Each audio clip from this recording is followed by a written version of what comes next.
Hola, tropa. Us vull parlar d'aquests prismàtics.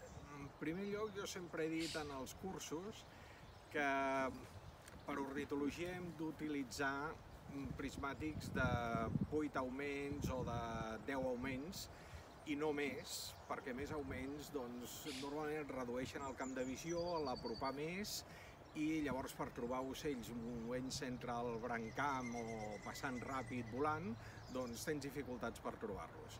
Bé, doncs això que dic als cursos, i em retracto completament d'això que he dit durant els últims anys, perquè he provat els nous Swarovski NL Pure de 12x42 i són una canya. Són 12 augments per sobre del que jo sempre he dit, que fossin 10 augments al màxim, però tenen un camp de visió fantàstic, de 113 metres a 1.000 metres, que és com es mesura això, igual que molts altres prismàtics, i els he estat provant.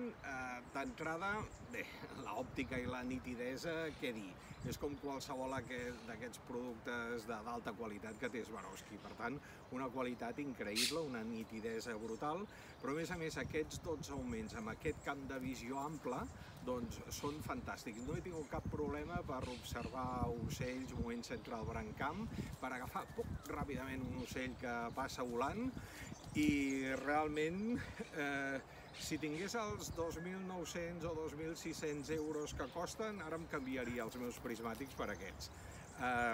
La llàstima és que aquests me'ls ha deixat Esteller, que és el distribuïdor de Swarovski aquí, i els haig de tornar.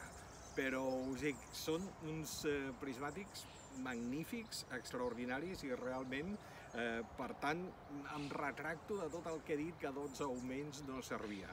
Són els Swarovski NL Pure 12x42, uns prismàtics magnífics. I els haig de tornar.